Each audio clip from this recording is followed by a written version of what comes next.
dentist is the list, and whether it's covered or not covered and all that kind of stuff. There are a lot of reasons for trauma. Some of them are financial, and some of them are fear of the sound of drilling or just the whole idea of a needle, etc. So the things that dentistry in the mainstream, what they do and what they don't do routinely, can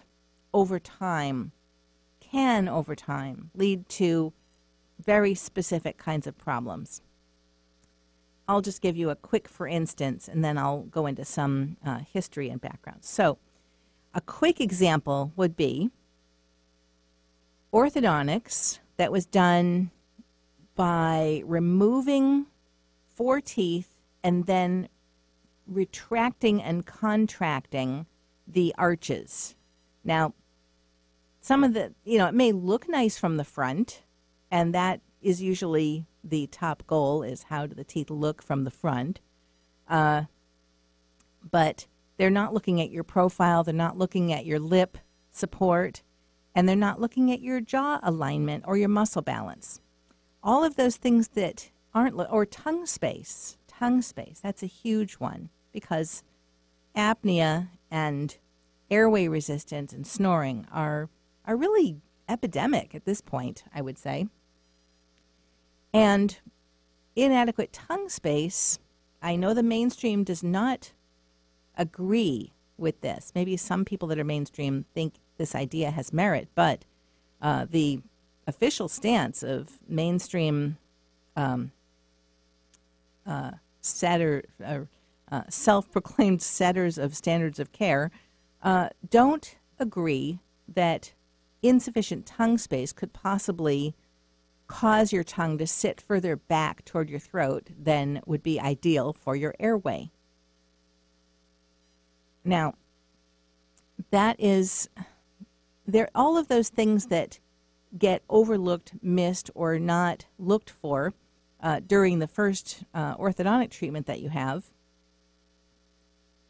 though, even if they didn't take out teeth, they still may have missed the jaw alignment and muscle balance issue, neck posture issue, and kind of moved your teeth to where you're sort of locked into a particular posture with all of those structures.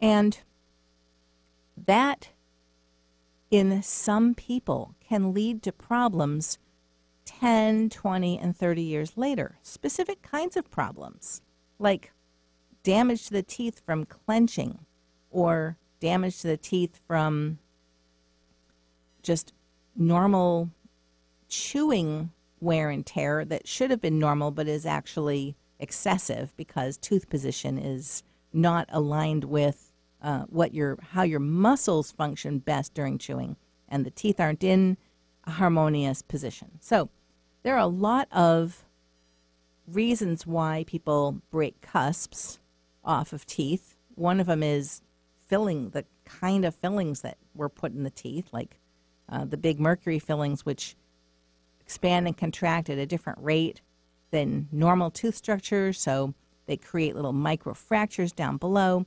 And then you bite on something chewy, not even necessarily a foreign object in your food, although that'll almost always cause a problem if you hit it hard enough. But, there are weak areas of some of your teeth as a result of the kind of fillings that were done. And then you add to that the position of the teeth and the pattern of chewing that may not be, or that the teeth are worn down, and so parts of the teeth that were never meant to be in complete function during chewing are now touching and part of the grinding process, and that part of your tooth is only in contact because the other parts have been worn down through clenching, grinding, or whatever other things have happened. Maybe a dentist got in there and adjusted your bite, and now everything is a little lower, and which can be a good thing, or it can be something that throws off muscle balance and joint alignment. And you may not see the signs of that wear and tear or feel any symptoms of that wear and tear for many, many years following that event. So one of the things that I do as a holistic practitioner is I try to look at the big picture and tie all of these events together to understand what's happening in the present. Now, all of that takes time and diagnostic skill and knowledge. A lot of education goes into being able to understand all of the pieces of the puzzle. And, that takes time, and it takes time in the office as well to look at all of those things and understand what's happening and what the trajectory is. The easy way out is to look in, see a tooth that's cracked, say what's needed to fix the cracked tooth, end of analysis. That's easy, that's quick, time is money. Then you get the person, you do it right on the spot, or you get them right back in to do that crown or onlay or whatever you're going to do. And that's the quick, easy dentistry is just basically a repair person. You look in the mouth, see what's broken, propose what you're going to do to fix everything, make a list, and then the person comes back and you check off items on the list as you fix them. And then the person's good to go. But, people who are more holistically minded tend to want to understand the problem so as to prevent its recurrence or its, happening again on another tooth, that kind of thing. And some of the things that are from the past can be corrected to prevent cracks, wear, breakdown, pain, infection, etc. But if you don't look at the bigger picture and understand how all the pieces fit together, you may not know, it may not occur to you as a dentist to know what to do to prevent. Now, that prevention, those prevention processes that can be done, because there are no symptoms yet or breakdown yet, a lot of times people will nod and say, yes, that makes sense, but I have car payments and other things I have to deal with, and so I am not going to do that yet. And that's fine. But just knowing what could be down the road and kind of having it on your back burner so that you understand how you could, perhaps there's something that can be done that could prevent future breakdown by correcting something that was either done in a way that didn't prevent or that was missed or overlooked. And, a lot of times people who are preventive and holistic minded will want to do procedures and processes that, because it doesn't always include drilling on teeth to do these preventions. Sometimes it's just going in and aligning the joints of the jaw to prevent future problems in the jaw joints, that kind of thing. And the only time that we say that you need to do that is if you actually have pain in your jaw joint or associated structures. But even then, the mainstream does not agree with treating this because they this is kind of an interesting thing, but for all of the things that are preventive that most dentists don't know about, the mainstream has alternative ways to manage these things so that dentists don't actually have to go and learn how to align joints or balance muscles or any of that stuff. And unfortunately, it includes things like tranquilizers and antidepressants and psychological profile and therapy, because the assumption is that your jaw hurts because you're under stress. And they consider it a self-limiting condition because it's usually women, and it's usually during a certain part of life, like middle age, 30s, 40s, 50s. And by the time you're late 50s or 60s, the condition is no longer painful. You may not be able to open very wide, and you may have popping and clicking, but you're no longer in pain. And so they consider it to be a self-limiting, self-correcting condition. But, that I don't think that makes, the best sense for some people who would want to correct these things and not just allow arthritic degeneration of the joint to the point where, it's all changed shapes in there and no longer causing actual noticeable pain.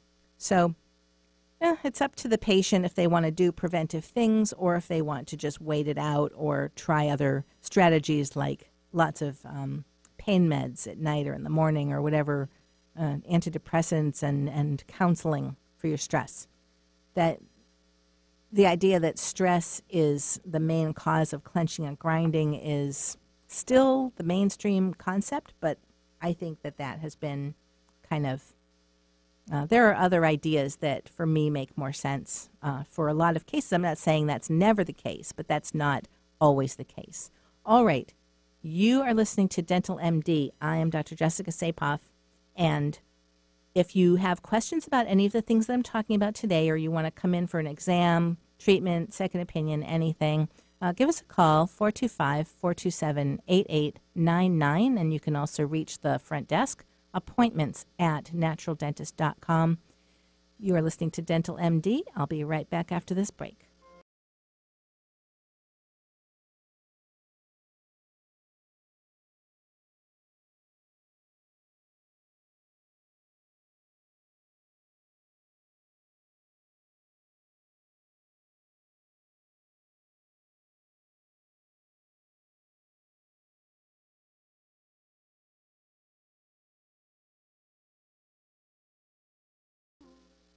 So how long has it been since you've been to the dentist? Yeah, I'm talking to you. I know going to the dentist can be tough, but did you know that healthy teeth lead to a healthy body? I know what you're thinking. All dentists are alike. They lure you in for the free exam or, complimentary cleaning. And before you know it, wham! Huge dental bill. And did you even need all that work? Well, why not try a different approach? Natural Dental Health Associates in Issaquah specializes in taking care of you. Their easy, no gimmick, honest approach to dentistry will have you forgetting you're actually in a dentist's office. And the best thing is, they're all natural. Yep, no mercury, nickel, or other harmful chemicals are used. Click on your media player now and get started on the road to better dental health today. Or call 425-427-8899. Natural Dental Health Associates is a proud sponsor of the Dental MD radio show, Wednesdays at 9 a.m. on Alternative Talk, 1150 a.m. Honey, isn't it amazing? What? The sacrifice, the dedication, the grit. I mean, they really set an example, don't they? Oh, well, no question. Today's high school athletes are truly special. Not the athletes. Well, who? The officials. Oh. Today's student athletes are truly special. But there's something pretty great about the men and women who officiate their games, too. Like the way they're giving back to their communities. Officiating is a terrific way to stay in shape, meet new people, and stay connected to the game you love. But the biggest reason of all? We need more qualified high school officials here in Washington. And without them, the rest of us would have a whole lot less to cheer about. High school games need officials. High school sports need you. Great call, Ralph! Yeah! Interested in becoming a licensed high school official? Go to highschoolofficials.com to learn more and begin the application process. Multicultural, multidimensional even. Alternative Talk 1150. Rushed around in the dirty town, and the children let out from the schools.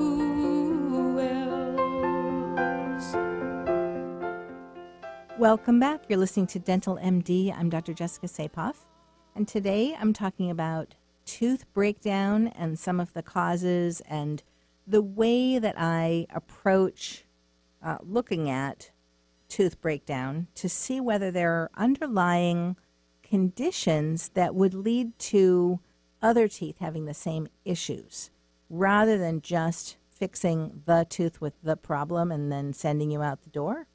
It makes sense to me to look at and not just the immediate cause. Sure, you have a big filling and the tooth was weak and so that part broke away and now you need an onlay or a crown.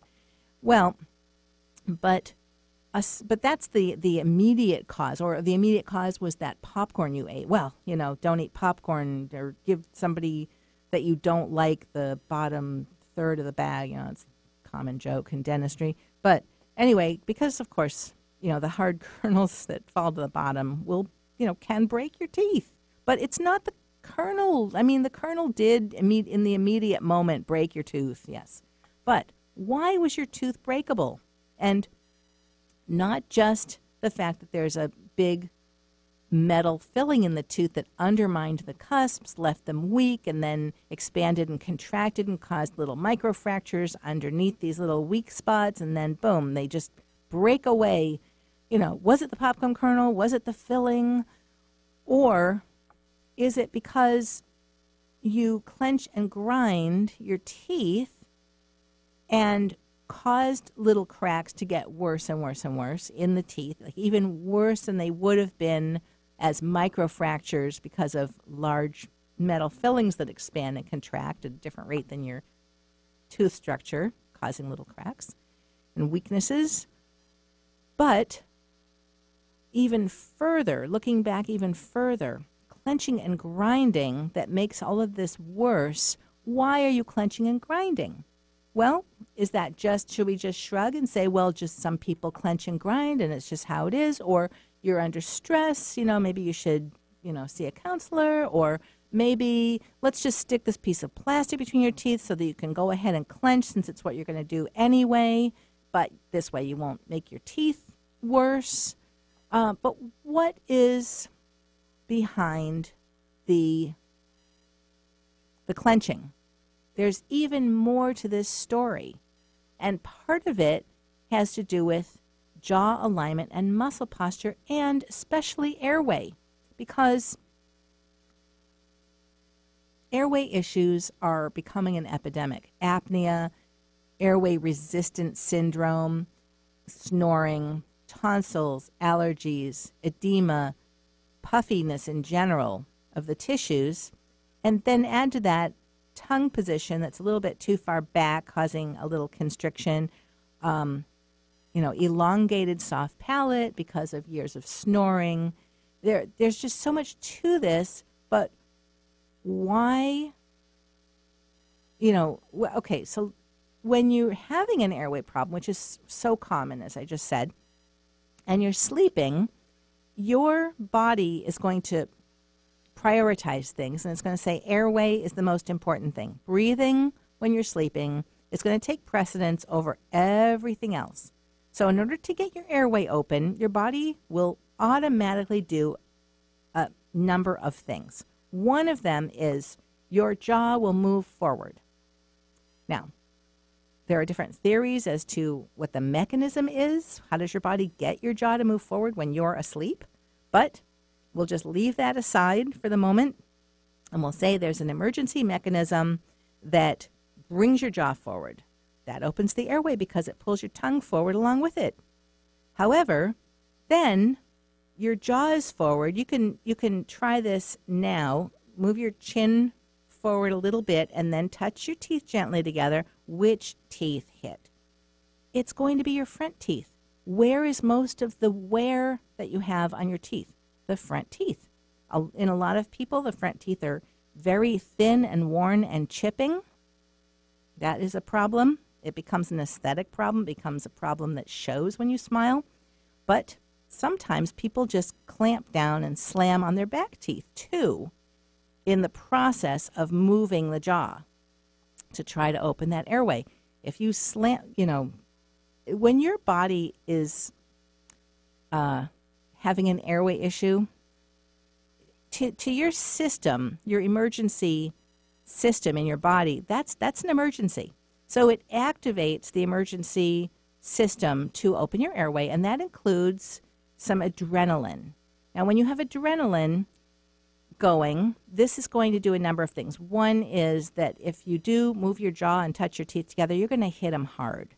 And it's a panic kind of situation, and the pounds per square inch that you just applied to your teeth is much, much greater than you could ever do when awake. You could never reproduce that level of slamming of the teeth when you're awake. And you wouldn't, but you also couldn't. Now, the other thing that happens is your heart rate goes up, your blood pressure goes up. I mean, everything involved with a spike in your adrenaline that you can imagine, including your insulin resistance and all your other endocrine functions go into this emergency mode along with everything else, because the adrenals are part of your endocrine system, and your entire body says, all right, we're in this mode, and we don't care. Your emergency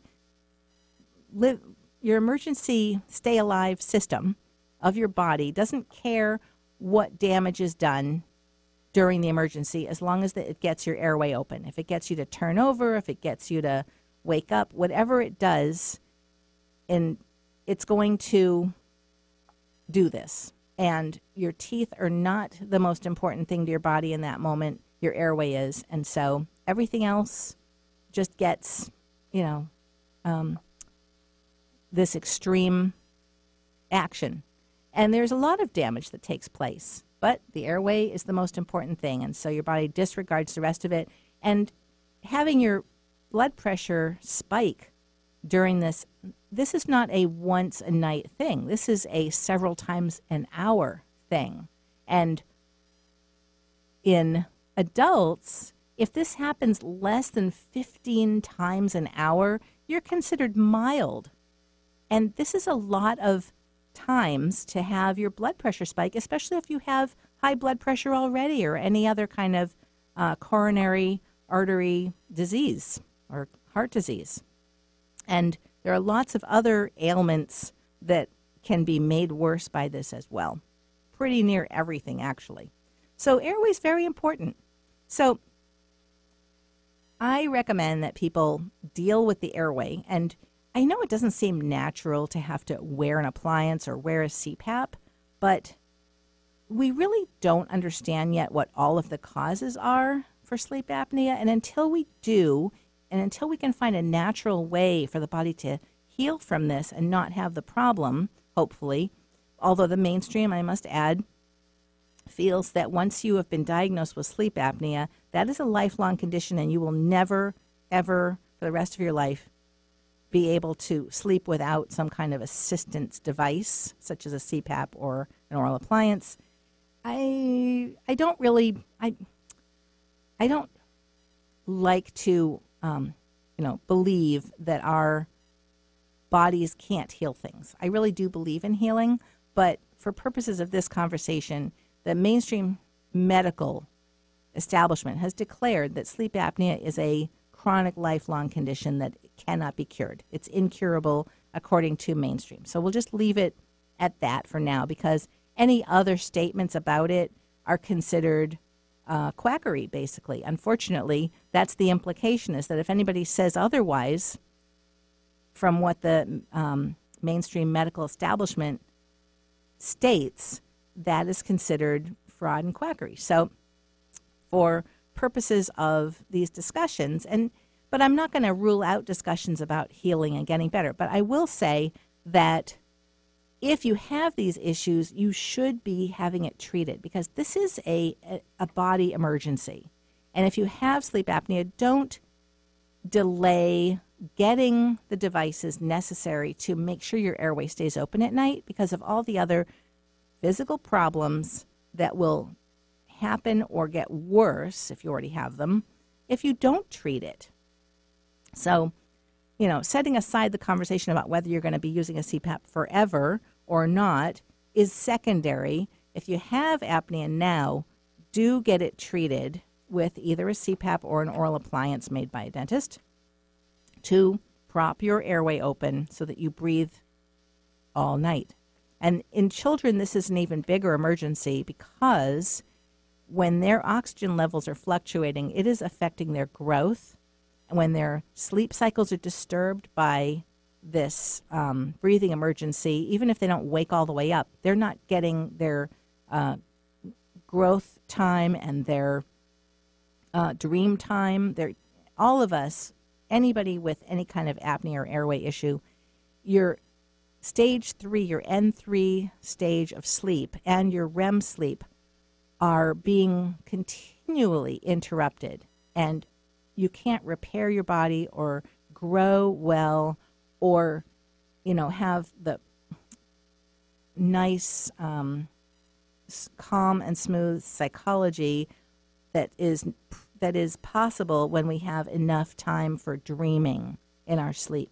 So having that be continually interrupted is basically fragmented sleep, which leads to many other problems. So do get that treated. Now, the things that can cause airway problems, as we were starting to say before, and this is related to clenching and grinding as well, that is definitely kind of the final straw for some people's teeth when they develop apnea and start doing some massive clenching, grinding. You'll see some really rapid wear of the teeth, breakage, movement of the teeth, spaces opening up between teeth, food catching that didn't used to, that kind of stuff. And it's really hard on the surrounding structures.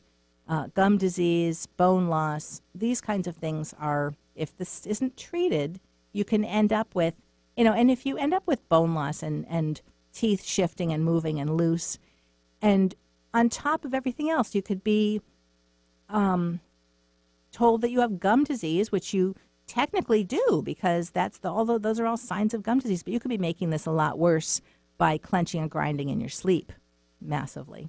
All right, so I'm going to head into a break here in a moment. If you have questions about any of the topics that I'm talking about today, please give us a call, 425-427-8899 in Issaquah, Natural Dental Health Associates. And you can reach the front desk by email, appointments@naturaldentist.com. I'm Dr. Jessica Sapoff, and you're listening to Dental MD. I'll be right back.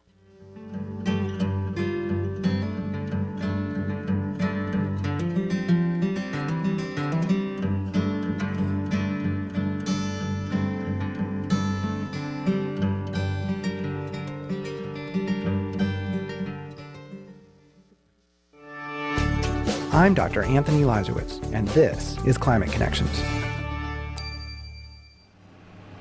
Each winter, logging trucks rumble in and out of Wisconsin forests, harvesting trees that will be converted into paper, furniture, and other wood products. Winter has traditionally been the core time for timber harvesting. Adina Rissman of the University of Wisconsin in Madison studies the logging industry. She says hard, frozen ground makes it easier to move equipment in and out of forests without getting stuck in the mud or damaging soil and roads. But winters in Wisconsin are warming. We can clearly demonstrate over the last 50 years a 2 to 3 week shortening of the frozen ground season. And that's just on average. I mean, some years have very little to no frozen ground. If your winter is mud instead of ice, then it's difficult or impossible to get the job done. Rissman says that to adapt, loggers can invest in equipment better suited for wet conditions or compete for high-demand jobs in drier areas. But these changes cost money, and Rissman says the added expense can be a strain for loggers working in an industry that's already stressed by global competition and a changing market. Climate Connections is produced by the Yale Center for Environmental Communication. Learn more at yaleclimateconnections.org. Alternative Talk 1150. We're on your radio at 1150 a.m. We're on your HD radio at 98.9 Channel 3. So many ways to listen. We're on the web at 1150kknw.com, streaming live audio and video as well as MP3 archives of many of our shows. So many ways to listen. And now, we're on your smartphone or tablet. Download our free app in the Apple App Store or Google Play and take Alternative Talk 1150 anywhere you go. So many ways to listen. Need help getting started with self-help? You came to the right place. Alternative Talk 1150.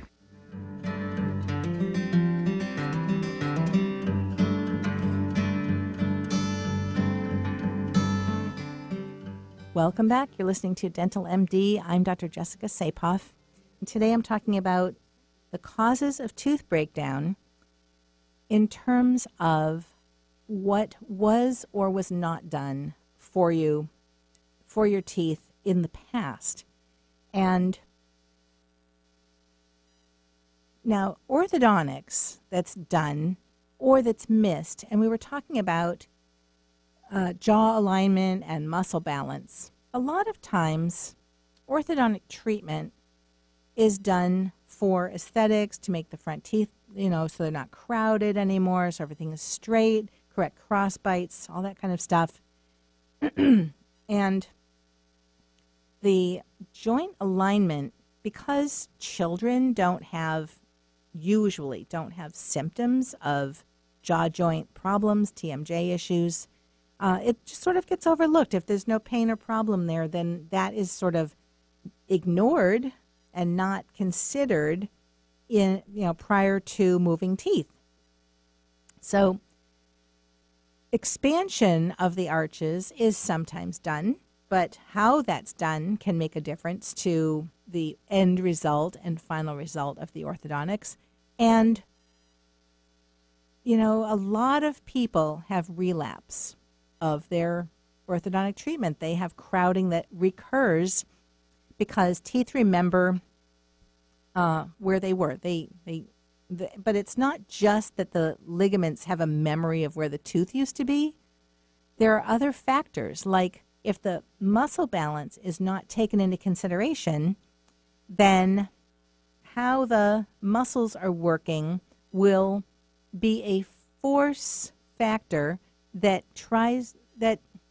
affects the positions of the teeth. The teeth want to move into what's called the neutral zone between where the tongue is and the cheek muscles and lip muscles, and if they're not in the neutral zone, then they're going to be feeling pressure either from the inside or the outside on them. And when there's pressure on the teeth that is not equal on both sides, the tooth will move. That's actually how we move teeth.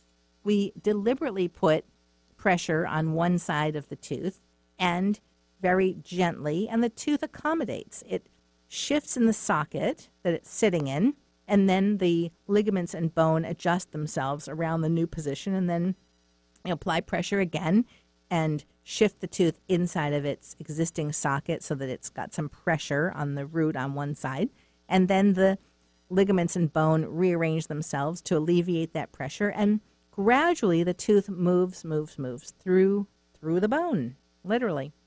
And when that is all finished and the teeth are where they look nice, is that if that position of the teeth is not in harmony with the pressures from the lips, cheeks, and tongue, then the teeth will move again. And that's why everybody has to wear retainers to try to prevent that. So these things that have to be done for you as an adult, such as fixing orthodontic relapse, which, a lot of times when the front teeth are crowded and not in their exact position, and you add clenching and grinding to that, you end up wearing the teeth down in kind of funny patterns sometimes. Sometimes they'll wear down at an angle, and then when the tooth is straightened, it's got a slant on the top of the tooth because of the way it got worn over the years. And so then those things have to be corrected to make the tops of the teeth all look level and natural again. And, the forces on the teeth it's sometimes hard to measure what those are, hard to predict what those are going to be. But if the lower jaw is allowed to position itself, and there are ways to put it approximately in a correct, physiologically correct class 1 bite position, and then the teeth may not chew well in that position yet until you do the orthodontic treatment and move the teeth. But if you allow the jaw to balance and center itself, more times than not, it will go directly into a class 1 position with midlines that line up and a good overjet and overbite position rather than a deep bite And in that position where the muscles are relaxed and balanced, if you look, the jaw joint is frequently also physiologically aligned. Now, there's no way to get this exact, but my philosophy is to allow the body to find center. And that is easier if the neck posture and other factors are also, everything is aligned. Because if the neck is off, if there's been an injury or, whatever causes of spinal and neck posture being out of position, that will affect how the jaw, when the jaw goes to what it thinks is kind of a neutral position, it may not be as centered as it would be if you were to see a skilled chiropractor and have spinal alignments done. Then you're more likely to get a nice centered jaw position as well. And for people with jaw symptoms, this is a critical step. But for people who are just coming in and want their teeth straight, it's just a step that helps prevent relapse later, because this is one of the ways that we can allow the body to show us what a balanced position is, so that we can move teeth into what's more likely to be the most neutral position, where they won't be receiving stress from one side or the other that would be enough to cause a recurrence of the misalignment. Okay, I know that was long. I hope that made sense. But if, when you're a child, the orthodontics is not done this way, instead of allowing for natural alignment to occur and then moving the teeth to support that position, if the teeth are simply moved to where they look nice and all the rest of the surrounding structures are sort of ignored, then there are people who say that leads to a more likely relapse scenario, where you would have to get your teeth realigned, or might want to get your teeth realigned later as an adult. And along came clear aligners, such as Invisalign, that are extremely good at realigning minor relapse cases. When we do that, we're still not aligning the joints. We're just putting the teeth back to where they look nice, and then you have to wear your retainers or it'll probably go back to that misalignment. For some people, they've had their ortho as a kid, they've got relapse, but they also have popping and clicking and pain in the jaw joint. Now, orthodontics does not cause the jaw joint to have these problems, but I believe that if the joint alignment is not addressed at an early age, then that misalignment may persist into adulthood, and it's really just a missed opportunity. When the ortho is done initially, if the joints are aligned, then it may be less likely that people would have clicking, popping, and pain along with their relapse later. And I see a lot of cases like this, and if there's popping, clicking, and pain, then the first thing I do is see if I can get muscle balance and alignment using a splint to support that position, so the person can chew and eat and function with their jaw in this balanced position, and see if the symptoms are relieved. Now, if that person does not want to do ortho again, they don't mind their teeth being crowded, that's fine. Sometimes once we get them out of that jaw joint pain and alleviate the clicking, hopefully, not always, but if we can, then we do. But the main thing is to get people out of pain. And some people can take that splint and then use that as a night guard to protect the teeth at night and kind of help maintain and support that position that is more comfortable for the joints. And then during the day, their teeth don't quite match when they're relaxed, but they can still chew food and they're not uncomfortable. Then you don't need to redo the ortho. Or wear a splint during the day. But some people need to continue to wear their splint during the day because they're more comfortable, or they may want to go ahead and redo some of the orthodontic positioning of the teeth to support the position of the jaw that doesn't pop, click, or hurt. And so ortho, in that case, is just to bring the teeth into a position that supports the aligned jaw. And this is a process. This takes a while to do. It's, and it's not cheap. So, but for some people it's necessary, and it can prevent wear and tear and breakage and clenching and other problems that arise from the jaw being misaligned, the muscles being out of balance. All right. You're listening to Dental MD. If you have questions about the topics today that I'm talking about, give us a call, 425-427-8899 in Issaquah. And you can also reach the front desk, appointments@naturaldentist.com. You are listening to Dental MD. I'm Dr. Jessica Sapoff, and I'll be right back.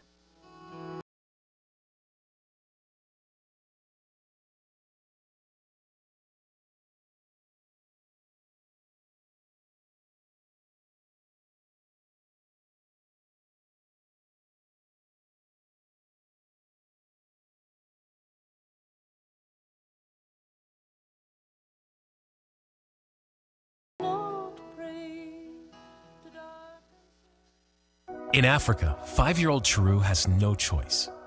She and millions like her must walk miles every day for dirty water.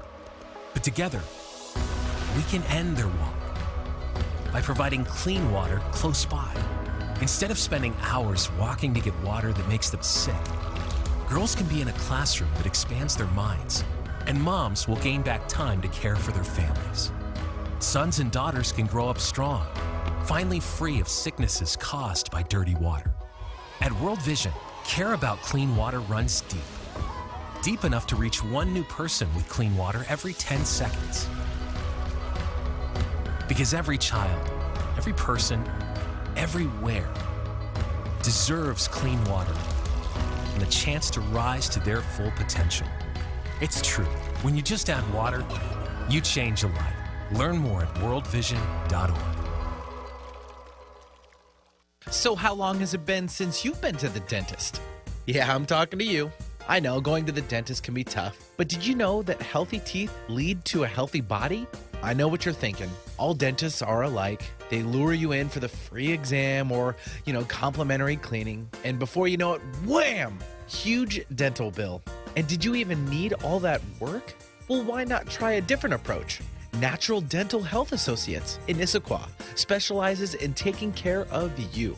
Their easy, no gimmick, honest approach to dentistry will have you forgetting you're actually in a dentist's office. And the best thing is, they're all natural.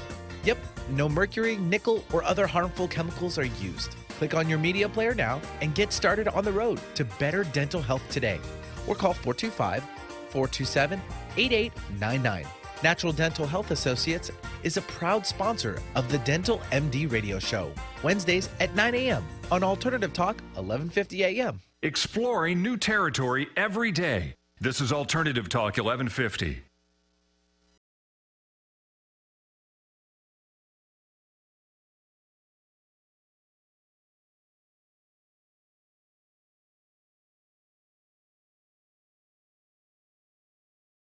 Welcome back. You're listening to Dental MD. I'm Dr. Jessica Sapoff.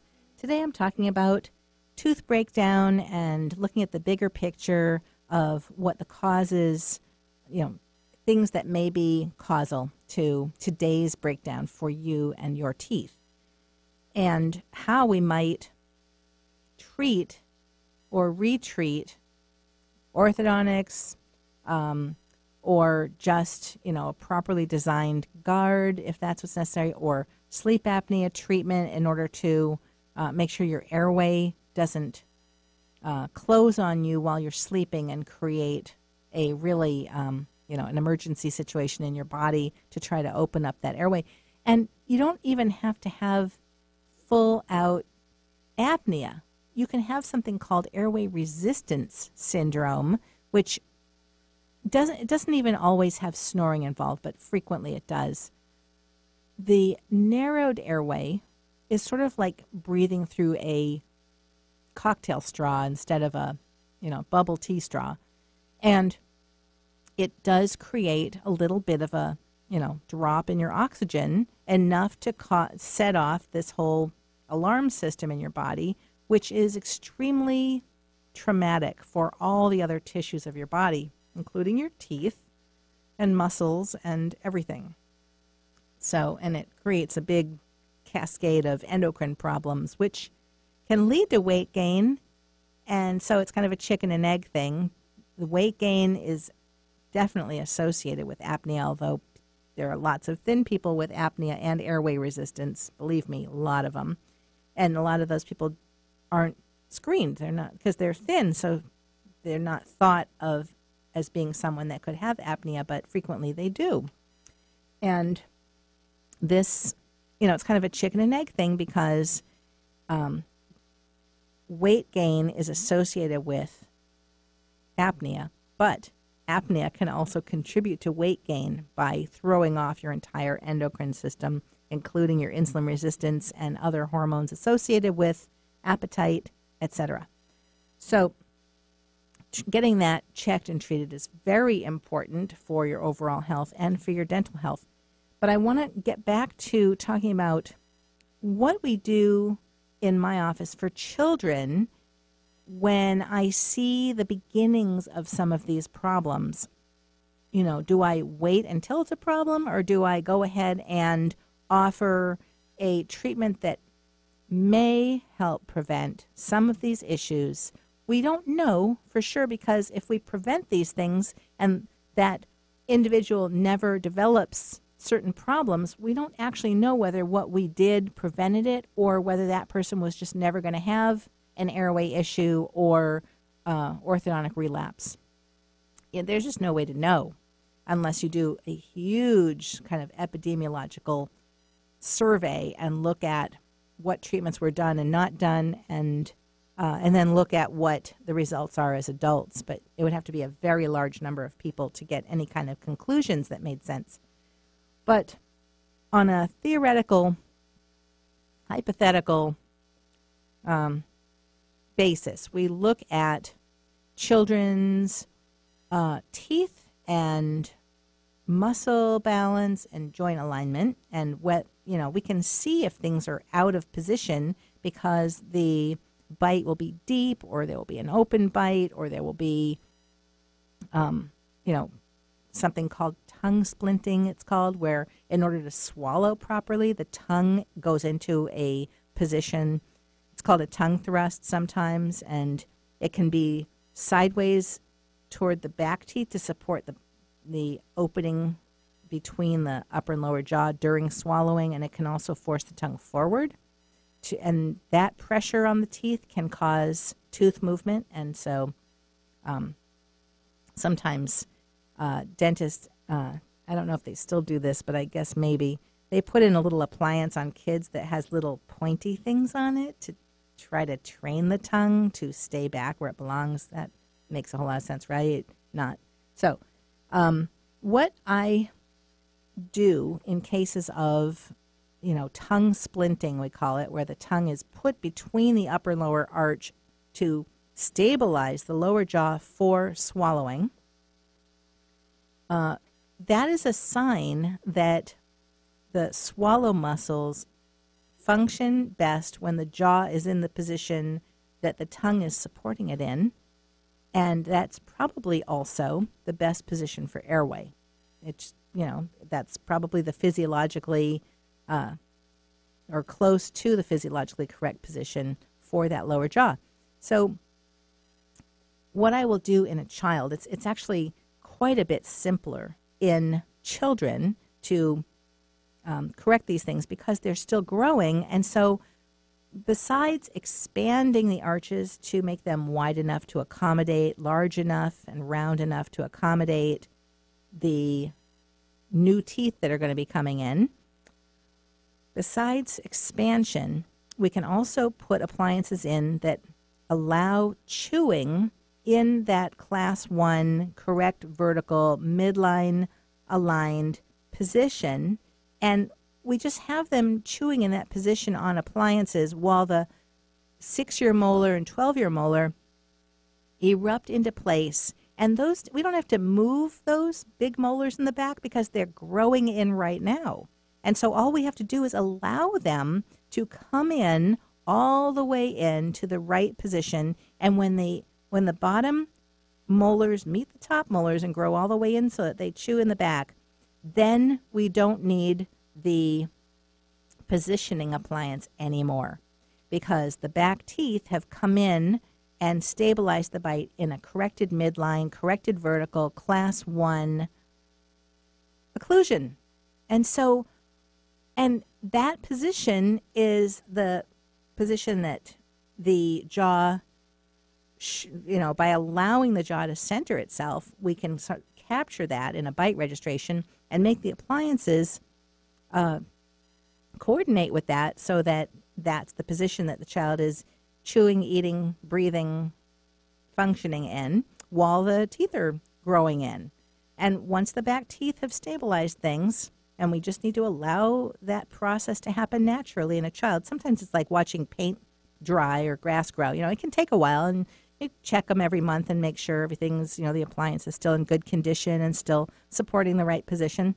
And if there is any airway issue suspected, that has to be dealt with separately. We can't just assume that by positioning the jaw and allowing the tongue to resume normal function and allowing the teeth to grow in to support and stabilize that corrected position, that's always going to cure the airway problem. And the airway problem in kids is such an urgent thing because it affects growth and development, and it affects their psychological status.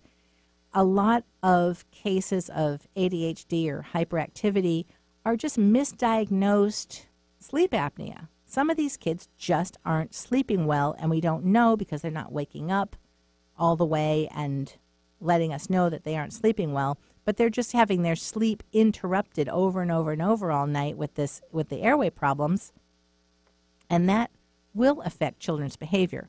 They don't act sleepy like adults. They act out and try to compensate for it, and they get punchy and giddy and hyperactive. And in some children that behave that way, it is an airway and sleep problem. So do not hesitate to get your children checked and treated for that. That can be done concurrently at the same time as our orthodontic and orthopedic positioning treatments that we are doing to make sure that that chewing and biting position is as close to the neutral zone, where the teeth are in the neutral zone, as possible for preventing future relapse. If we can get the teeth to grow into the right place the first time by creating space and allowing for it using specially designed orthodontic appliances, we can prevent a lot of malpositioning later and relapse later. It's a lot less likely if those teeth are allowed to come into the right places in the first place. So that's one of the ways that we prevent a lot of the breakdown later. And if there's still some clenching or habits, sure, a night guard or something like that for those cases. But I think it's going to be a lot less likely with a lot less breakdown.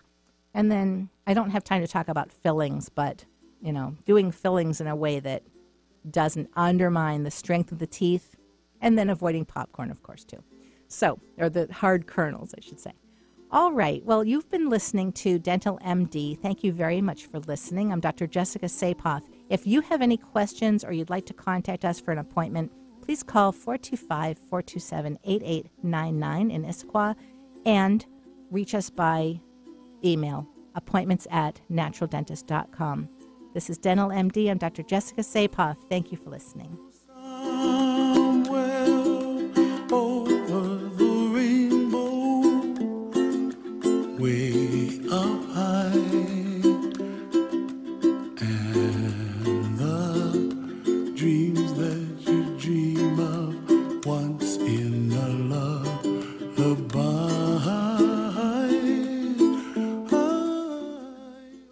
The views expressed on this program are those of the host, guests, and callers, and not necessarily those of KKNW, its management, or other advertisers. Contests are the responsibility of the host of this program and not KKNW. This is Alternative Talk 1150 AM.